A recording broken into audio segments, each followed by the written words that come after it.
لي صدري ويسر لي أمري واحلل عقدة من لساني يفقهوا قولي.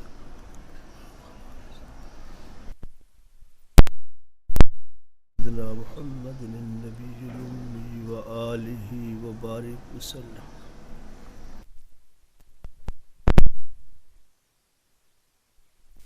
ولا تعسر وتمم بالخير ربي يسر ولا تعسر وتمم بالخير ربي يسر ولا تعسر وتمم بالخير وبك نستعين. أعوذ بالله من الشيطان الرجيم. بسم الله الرحمن الرحيم. الحمد لله رب العالمين الرحمن الرحيم مالك يوم الدين إياك نعبد وإياك نستعين اهدنا الصراط المستقيم صراط الذين أنعمت عليهم غير المغضوب عليهم ولا الضالين آمین. قرآن حکیم کی پہلی سورت ہے سورہ فاتحہ. سورہ فاتحہ کے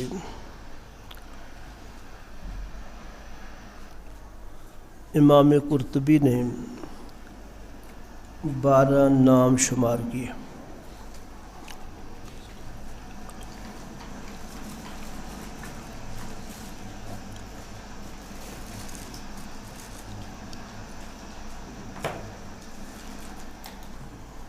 فاتحہ فاتحۃ الکتاب بھی کہہ دیتے ہیں، ام الکتاب، ام القرآن، السبع المثانی. سبع المثانی کے معنی تو ہے نا 7 آیات مثانی جو بار بار پڑھی جاتی ہیں، 7 آیات. الشافیہ، الوافیہ، الکافیہ، الحمد، رقیہ، رے قاف یہ ہے یا رقیہ کا دم کرنا ہے، اس کو پڑھ کے دم کیا جاتا ہے بیماروں پر. رقیہ. فاتحۃ القرآن، پہلا نام گویا فاتحۃ الکتاب ہے اور یہ فاتحۃ القرآن. القرآن العظیم، النور، سورۃ الشکر،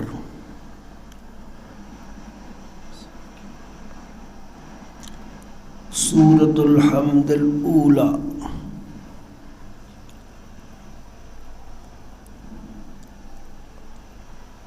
جن صورتوں کے شروع میں حمد آتا ہے ان میں سے پہلی صورت حمد والی. سورۃ الحمد القصری، جن صورتوں کے شروع میں لفظ حمد آیا ہے، الحمدللہ اس کے مفہوم کا کوئی لفظ آیا، ان میں سے سب سے چھوٹی صورت. کثیر کا معنی چھوٹا ہوتا ہے.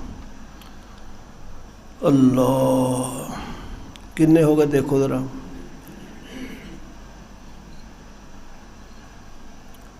تفسیر عزیزی میں تفویض اور مناجات کا بھی ذکر کیا ہے. یہ بھی نام ہے تفویض، تا فا وا یہ زواد، اور مناجات، یہ 2 نام بھی شمار کیے گئے. بعض کتابوں میں الشفاء، سورۃ الصلاۃ، سورۃ الدعاء، سورۃ السوال، سوال کرنا. تفسیر اتقان میں ابو المعالی رحمہ اللہ کے حوالہ سے 55 نام شمار کیے ہیں، اس صورت کے 55 نام۔ تفسیر اتقان میں ابو المعالی رحمہ اللہ کے حوالہ سے 55 ناموں کا ذکر ہے۔ اللہ، اور 55 سمجھتے ہو ہیں 55، لیکن حقیقت یہ ہے کہ یہ 55 قرآن میں بیان کردہ قرآن کی صفات کے اعتبار سے نام بتائے گئے ہیں۔ اصل نام قرآن کے صرف 5 ہیں، اس کتاب کے اصل نام 5 ہیں، باقی صفات کو نام شمار کر لیا گیا ہے۔ چنانچہ 5 نام یہ ہیں: القرآن، الفرقان، الذکر، الکتاب اور التنزیل۔ التنزیل یہ 5 اس کے علم اور اسماء ہیں سورہ فاتحہ کے۔ باقی جو 55 کی تعداد ہے وہ صفات کے اعتبار سے جو صفات پائی جاتی ہیں اس صفات کو نام شمار کر لیا گیا۔ اللہ، علوم قرآن بے شمار ہیں،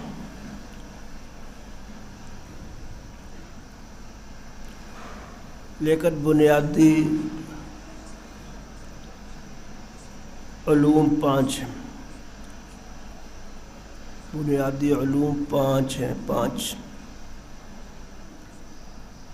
نمبر 1 علم المناظرہ،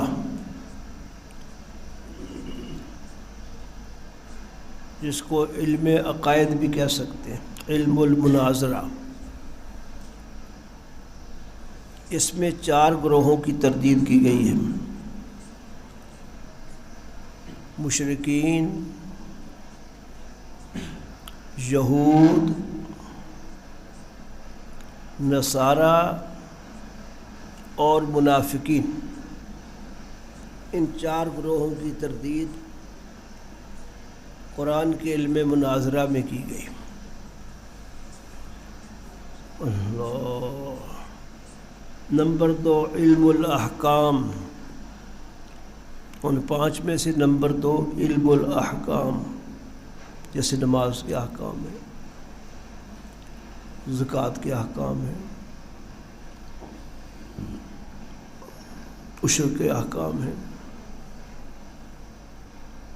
اور بہت سے احکام ہیں ان آیات کے علم کو علم الاحکام کہا جاتا ہے۔ نمبر 3 علم التذکیر بآلاء اللہ، یہ لکھ لو، پھر عرض کرتا ہوں کیا معنی ہے اس کا۔ علم التذکیر، التذکیر تے زال کاف چھوٹا یہ رے، التذکیر، علم التذکیر بآلاء اللہ۔ تذکیر کا مطلب بیٹے نصیحت کرنا، سمجھانا بآلاء اللہ کی نعمتوں کا ذکر کر کے۔ قرآن حکیم نے بعض اوقات سمجھایا ہے کہ دیکھو یاد کرو اللہ نے تم پر یہ احسان کیا، یہ احسان کیا، یہ احسان کیا، یہ نعمت دی، تو اگر اور چیزیں سمجھ نہیں آ رہی کم از کم نعمتوں کو سن کر ایمان لے آؤ، اس لیے کہ الانسان عبد الاحسان، انسان احسان کا بندہ ہے۔ ایسی آیات کو تذکیر بآلاء اللہ کہتے ہیں۔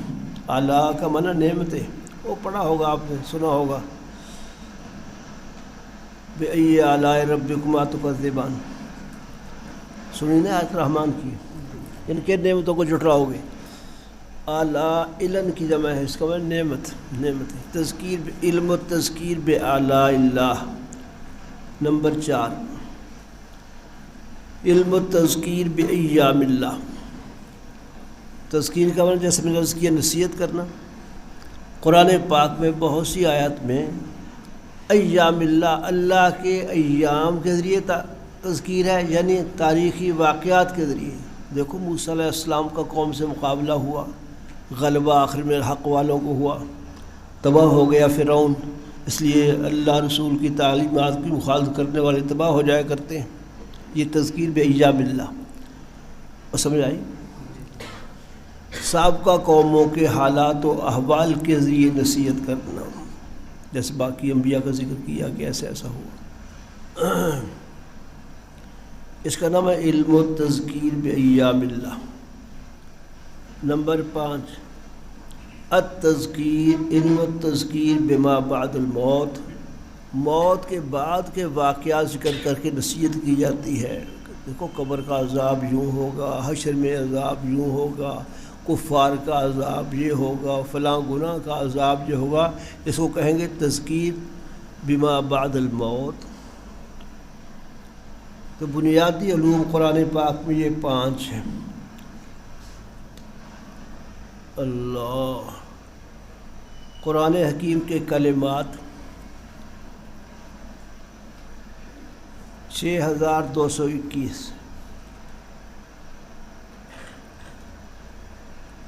اور قرآن حکیم کے حروف 25500 ہیں۔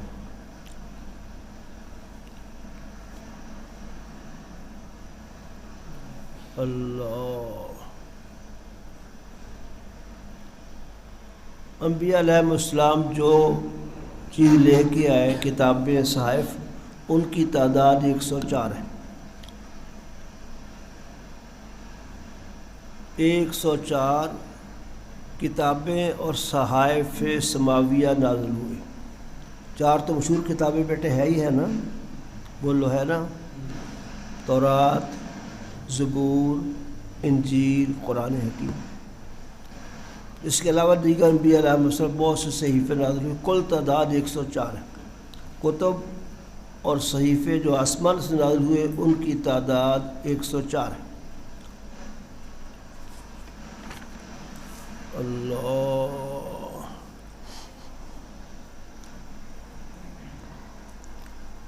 قرآن پاک کی شروع کرتے وقت تعوذ پڑھی جاتی ہے، اعوذ باللہ من الشیطان الرجیم۔ اللہ، سورہ نحل آیت نمبر 98 میں اذا قرئ القرآن، کیسے آیت میں؟ فاستعذ باللہ، اذا قرأت القرآن فاستعذ باللہ، سورہ نحل آیت نمبر 98 میں تعوذ کا ذکر ہے کہ جب تو قرآن کی تلاوت کرے تو تعوذ پڑھا کر، شیطان سے اللہ کی پناہ مانگو۔ یہ جو حکم ہے اعوذ باللہ پڑھنے کے جسے تعوذ کہتے ہیں، اس کے سنت ہونے پر تقریباً اجماع ہے، یعنی واجب نہیں۔ دیکھو، اس کے سنت ہونے پر تقریباً اجماع ہے، مشہور واجب ہے نا تعوذ پڑھنا۔ حضرت عطا رحمہ اللہ تعوذ کو واجب قرار دیتے ہیں۔ عطا، اللہ،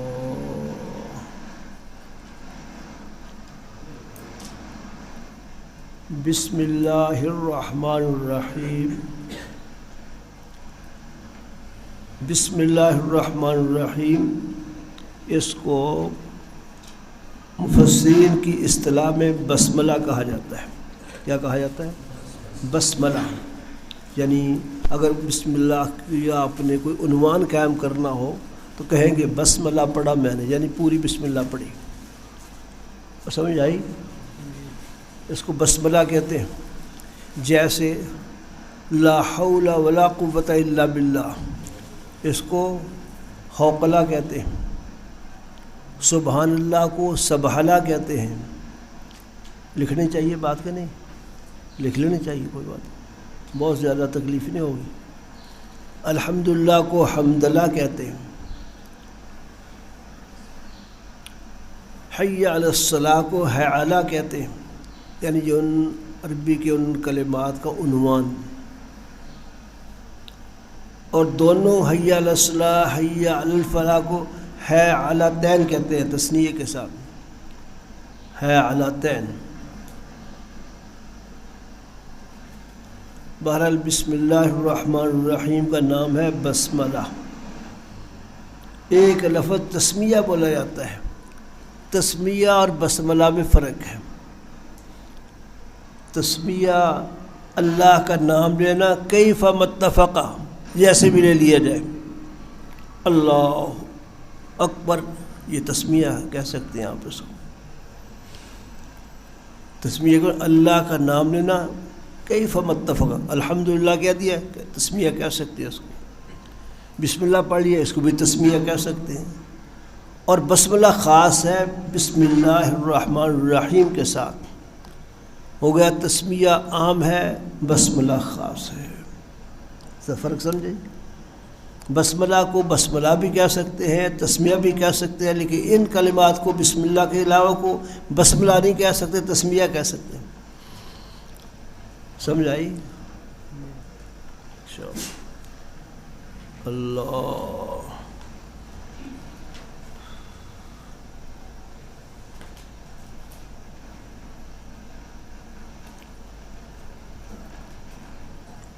بسم اللہ الرحمن الرحیم، یہ اسم کا لفظ جو ہے اسم قرآن پاک میں 19 بار آیا۔ لفظ اسم، کلمہ اسم قرآن حکیم میں 19 بار آیا۔ 19 کتنا سے 20 اور کتنے ڈالے جائے تو 19 بنتے ہیں ابھی؟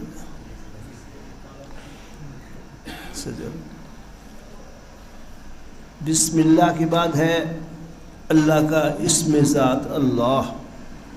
اللہ کا کلمہ قرآن پاک میں 2698 بار آیا۔ اللہ کا پاک نام، اللہ کا یہ عنوان، یہ 2698 بار آیا۔ سورہ مجادلہ کی ہر آیت میں اللہ کا اسم ذات ہے۔ سورہ مجادلہ 28 پارہ ہے نا، شروع ہوتا ہے قد سمع اللہ قول تجادل فی زوجہا۔ سورہ مجادلہ میں ہر آیت میں اللہ کا ذکر ہے، اور وہاں تفصیل کریں گے کس آیت میں کتنی بار آیا ہے۔ اللہ الرحمن قرآن حکیم میں 57 بار آیا، 57، 50 اور 7۔ الرحمن قرآن پاک میں 57 بار آیا، اس کو پنجابی 57 کہیں گے۔ الرحیم 114 بار آیا۔ الرحیم اللہ پاک کا نام ہے، یہ قرآن حکیم میں 114 بار آیا۔ اور الرحیم حضور کا بھی نام ہے صلی اللہ علیہ وسلم، اس لیے حضور کو رؤوف الرحیم کہا جاتا ہے نا، قرآن میں کہا ہے۔ رحیم اللہ کا بھی نام ہے، حضور اقدس صلی اللہ علیہ وسلم کا بھی نام ہے، اللہ کے ساتھ خاص نہیں ہے۔ رحمان اللہ کے ساتھ خاص ہے، یہ اللہ کے علاوہ کسی پر نہیں بولا جا سکتا، جیسے اللہ کے لفظ کا اطلاق کسی اور پر جائز نہیں ہے۔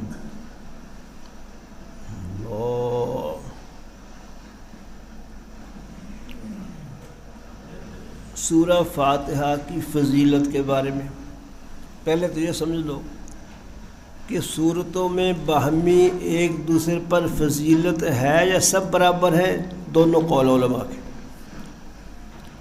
سورتوں میں کوئی سورت دوسری سورت سے افضل ہے یا سب برابر ہے، دونوں قول ہیں۔ بعض علماء کے نزدیک سب برابر ہیں، کسی سورت کو کسی پر کوئی فضیلت حاصل نہیں، سب قرآن ہے۔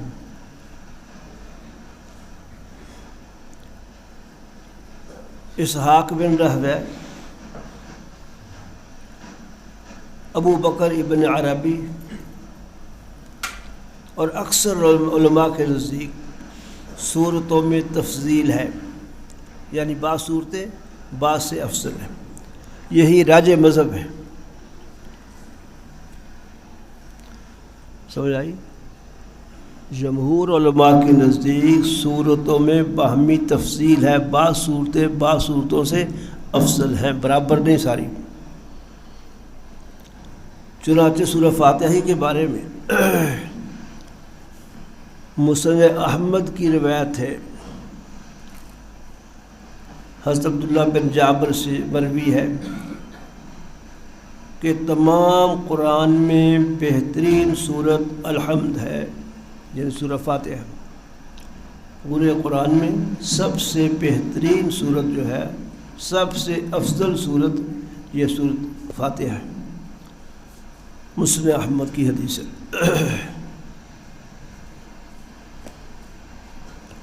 ایسے ابی بن کعب رضی اللہ عنہ کی حدیث میں ہے جو ترمذی میں مذکور ہے، آپ فرماتے ہیں سورہ فاتحہ جیسی صورت نہ تورات میں نازل ہوئی، نہ انجیل، نہ زبور، نہ قرآن میں، معلوم افضل ہوئی سب سے۔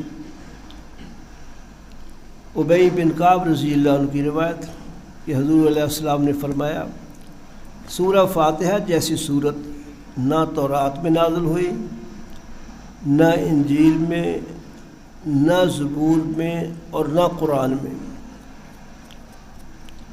رواہ الترمذی۔ اللہ، ان احادیث سے ایک تو سورہ فاتحہ کی فضیلت معلوم ہو گئی، اور دوسرا یہ معلوم ہوا کہ صورتوں میں تفصیل ہے، بعض صورتوں سے افضل ہے۔ سارا قرآن ہر آیت اور ہر صورت برابر نہیں ہے، بعض صورتوں پر فضیلت حاصل ہے۔ یہی راج مذہب ہے، اصح مذہب یہی ہے۔ اللہ، ایک فائدے کی بات، سب سے پہلے کون سی وحی نازل ہوئی آپ صلی اللہ علیہ وسلم پر؟ سب سے پہلے نازل ہونے والی وحی کون سی ہے؟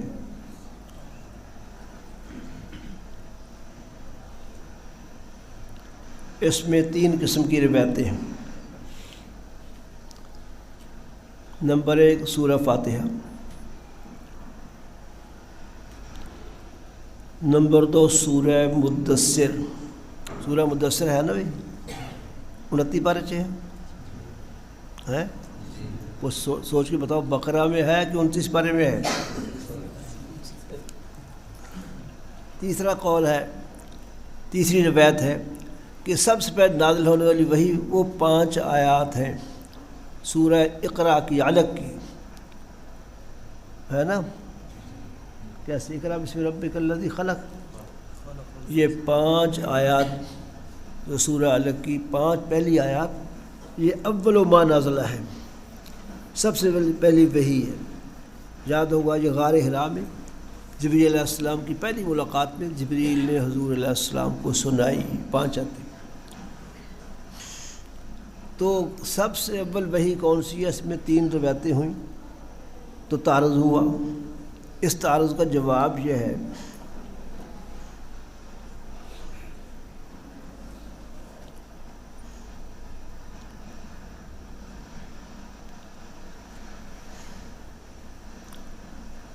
کہ یہ جو آخری قول ہے کہ سب سے پہلے نازل ہوئی وحی یہ 5 آیات ہیں، یہ اولیت حقیقی ہے۔ سب سے پہلے حقیقتاً یہ 5 آیات نازل ہوئی۔ جبریل علیہ السلام کی یہ پہلی ملاقات غار حرا میں، جس میں حضور علیہ السلام کو نبی بنانے کی اطلاع دی گئی کہ آپ اللہ کے پیغمبر ہیں، اللہ کی وحی آپ پر آئے گی۔ اولیت حقیقی اس قول کو حاصل ہے گیا علق کی پہلی 5 آیات، باقی دونوں میں اولیت اضافی ہے۔ سورہ مدثر کے میں جو ہے سب سے پہلے نازل ہوئی، یعنی وحی بند ہونے کے بعد سب سے پہلی نازل ہونے والی وحی سورہ مدثر ہے۔ علق کی 5 آیات کے اترنے کے بعد پھر وحی بند رہی 2.5 سال یا 3 سال، پھر جو وحی شروع ہوئی ہے وہ سورہ مدثر۔ تو وحی کے اس کو کہتے ہیں فترت وحی کے بند ہونے کے بعد سب سے اول نازل ہونے والی آیات سورہ مدثر ہے۔ یہ وحی، یہ اولیت اضافی ہوئی۔ سمجھ آئی بیٹے؟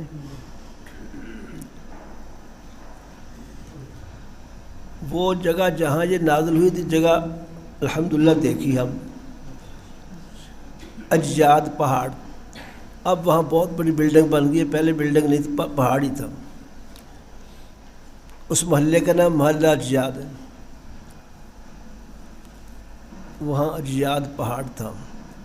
اس پہاڑ پر حضور نے دیکھا جبریل کو مابین سما والارض۔ اس موقع پر سورہ مدثر نازل ہوئی، یہ وحی کے بند ہونے کے بعد 2.5 یا 3 سال بعد۔ تو جو کہیں گے وحی کے بند ہونے کے بعد سب سے پہلے نازل ہونے والی آیات سورہ مدثر ہے۔ اولیت حقیقی ہوئی نا، اور نہیں اضافی ہوئی، یا اللہ منو ہدایت دے دے۔ سب سے پہلے نازل ہونے والی کون سی آیت ہوئی؟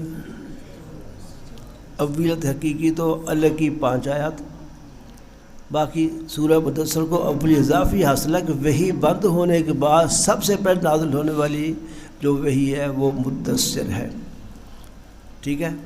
سورہ فاتحہ کو بھی اولیت اضافی حقیقی نہیں، سمجھے؟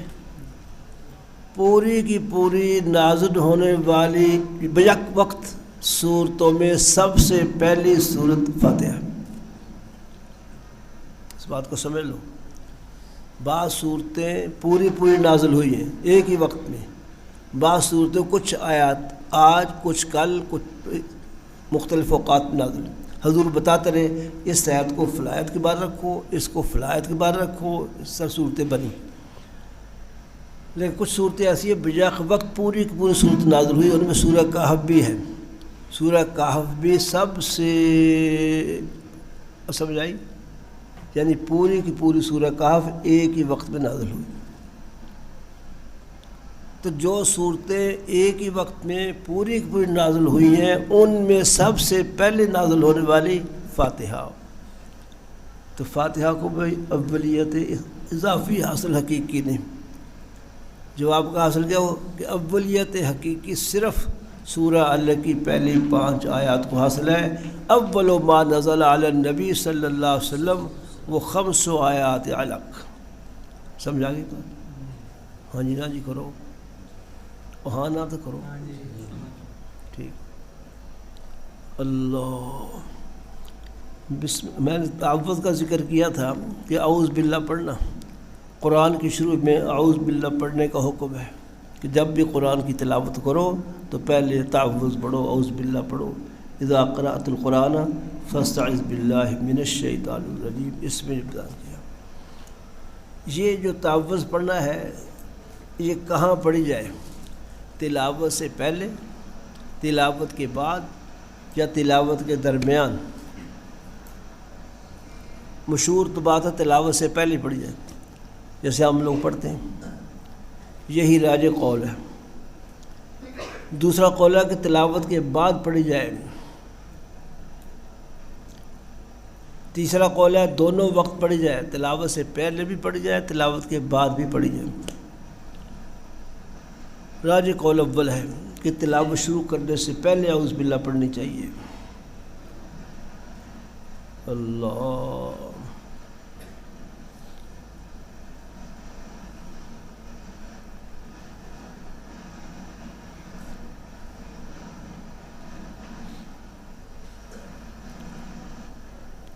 بسم اللہ الرحمن الرحیم۔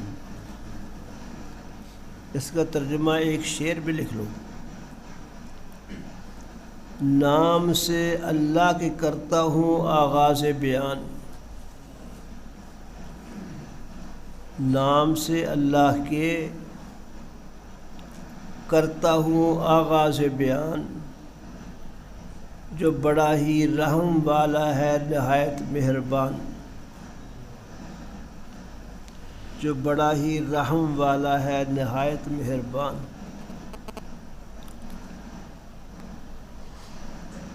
اللہ جو آپ کو صورتیں قرآن پاک کی پڑھائی جائیں گی اس میں ابتدا میں 3 بحثیں ہوتی ہیں۔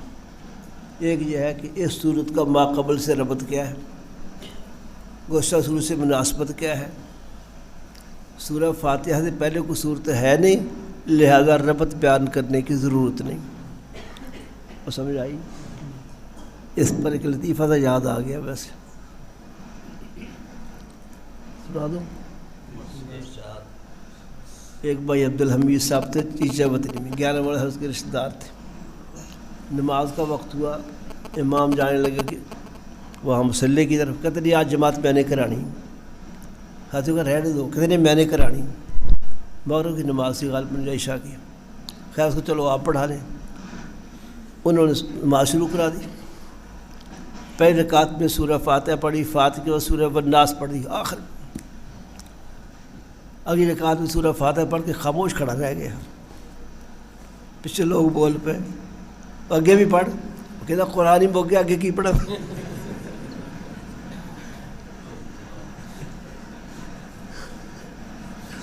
ایسا سورہ فاتحہ سے پہلے کوئی صورت نہیں ہے، اس لیے اس یہاں ربط نہیں بیان ہوگا۔ ربط تو اس سے بیان کرنا کہ پہلی صورت کا تعلق کیا ہے، مناسبت کیا ہے، پہلی صورت یہی ہے، اس سے پہلے کوئی صورت نہیں۔ دوسری فضیلت کی بات، فضیلت کی بات آپ کے سامنے آ گئی، دو حدیث فضیلت میں نے بیان کر دی سورہ فاتحہ کے بارے میں۔ اللہ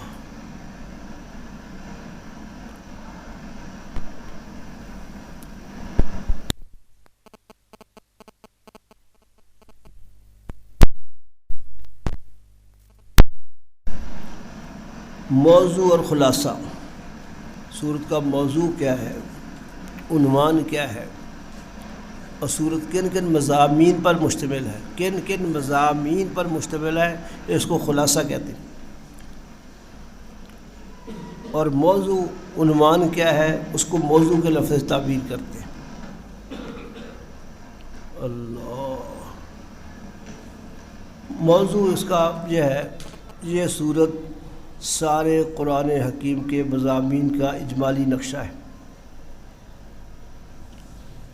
قرآن پاک کے سارے مضامین کا اجمالی نقشہ ہے۔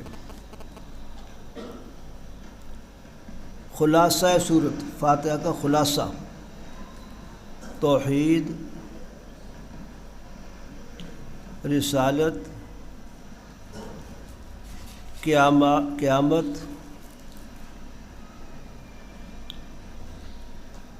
اور مقبولین و مردودین کا تذکرہ، مقبولین اور مردودین کا تذکرہ۔ ایاک نعبد و ایاک نستعین وغیرہ میں توحید کا ذکر ہے۔ اللہ انعمت علیہم میں نبوت کا ذکر ہے، اس لیے جن پہ انعام کیا گیا وہ کون ہے؟ اولئک انعم اللہ علیہم من النبیین والصدیقین والشہداء والصالحین، سورہ نساء آیت نمبر 69۔ انعمت علیہم کی تفسیر سورہ نساء آیت نمبر 69، سمجھتے ہو؟ 60 اور 9، 70 سے کم۔ اللہ اس میں نبوت کا ذکر آ گیا، رسالت کا ذکر آ گیا۔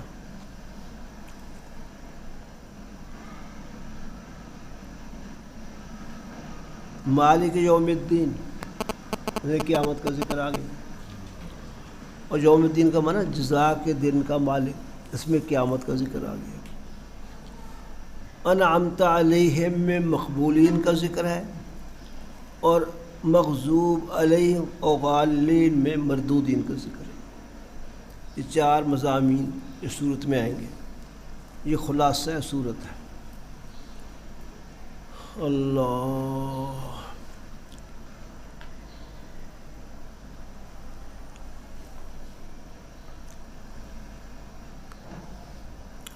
قرآن پاک کی 114 صورتیں،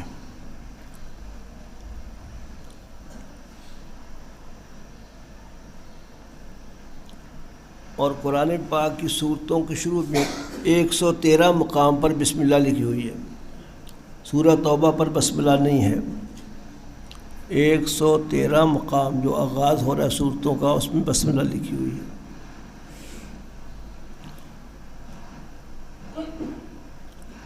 اور یہی بسم اللہ قرآن پاک کے ایک صورت کے درمیان بھی آئی ہے، انہ من سلیمان و انہ بسم اللہ الرحمن الرحیم۔ اس خط پر یہ لکھی ہوئی تھی بسم اللہ، جو خط سلیمان علیہ السلام نے ہدہد پرندے کے ذریعے ملکہ بلقیس کو بھیجا تھا۔ وہ اپنے مقام پر اس کی تفصیل آئے گی۔